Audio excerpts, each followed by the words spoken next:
അപ്പോ ഇന്ന് ഒരു മോർണിംഗിലെ കാഴ്ചയായിട്ടാണ് വന്നിട്ടുള്ളത്. അപ്പോൾ പുതിയ യൂട്യൂബ് ചാനലാണ്. എൻ്റെ അനിയത്തി ഒന്ന് നല്ല ഉറക്കമാണ് കേട്ടോ. അപ്പോൾ ഇനിയിപ്പോൾ ഓരോക്കെ ആയി.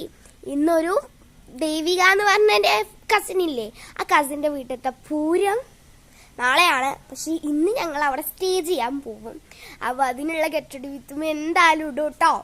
ആരും മിസ്സാക്കാതെ കാണണം. രാവിലെ ഞാൻ എണീച്ചിട്ട് കുളിച്ച് അമ്പലത്തിൽ പോയി മുടി ഉണങ്ങാൻ വേണ്ടിയിട്ടാണ് ഞാനിങ്ങനെ നടക്കുന്നത്. അപ്പോൾ എൻ്റെ അനിയത്തി ഉണ്ട് കേട്ടോ, ആളെ വിളിക്കണം. ആളെ വിളിക്കുക എന്നുള്ള ഡ്യൂട്ടി എൻ്റെയാണ്. എല്ലാ ദിവസവും ഞാൻ എന്നെ വിളിക്കാം. എൻ്റെ റൂമിലാണ് കിടക്കുന്നത്. ഞാൻ പോയി വിളിച്ചിട്ട് വരാം കേട്ടോ. ഇന്നലെ അവളവിടെ കിടന്നതാണ്. അപ്പോൾ എന്തായാലും എനിക്ക് വിളിക്കേണ്ടി വരും, അതാണേ. അപ്പോൾ ഞാൻ വിളിച്ചിട്ട് വരാം. റൂമിൽ ഞാൻ എത്തിയിട്ടുണ്ട്. നല്ല ഉറക്കമാണ് എനിക്ക്. പൊന്നുവാ, എനിക്ക് നല്ല ഉറക്കത്തിലാണ്.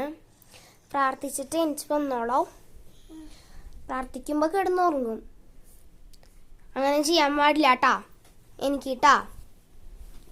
അപ്പം നല്ല ആളൊക്കെയാണ്, പറഞ്ഞാൽ അനുസരിക്കും. അപ്പോൾ നമുക്ക് വിശേഷങ്ങൾ കണ്ടിട്ട് വരാം. അപ്പോഴേക്ക് എനിച്ചോ എന്നൊക്കെ അറിയാം കേട്ടോ. അപ്പോൾ രാവിലെ എന്നെ ഏൽപ്പിച്ച് കഴിഞ്ഞാൽ ഒരു സുഖം ഉണ്ടാവും. കാരണം ചില ദിവസം എനിക്കില്ല. അപ്പം ഞാൻ വെള്ളം കൊടുന്ന് മുഖത്ത് തെളിക്കും. സോറി, തെറ്റിപ്പോയി. മുഖത്ത് തെളിക്കും.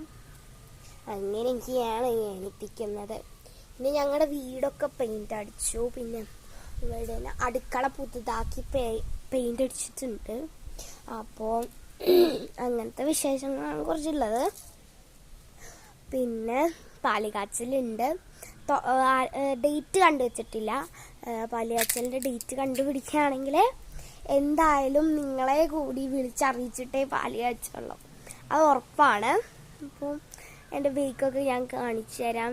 എൻ്റെ ബേക്കല്ല, എൻ്റെ വീടിൻ്റെ ബേക്കൊക്കെ നല്ല ഭംഗിയുള്ളൊരു വ്യൂ. പിന്നെ കോഴിക്കോട് ഉണ്ടായിരുന്നു. പിന്നെ കോഴിക്കോടുണ്ട്, ഷിപ്പില്ല കേട്ടോ. കോഴികളൊന്നും കിണറുണ്ട്. ഗ്യാസ് കുറ്റികളൊക്കെ വയ്ക്കുന്ന ഒരു സ്പേസ്.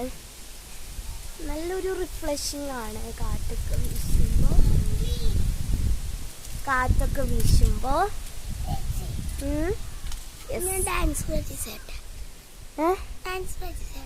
ഓക്കെ ഗൈസ്, ഇന്നത്തെ വീഡിയോ ഇത്രയുള്ളൂ. എല്ലാവരും ലൈക്ക് ചെയ്ത് സപ്പോർട്ട് ചെയ്യണേ. Bye bye.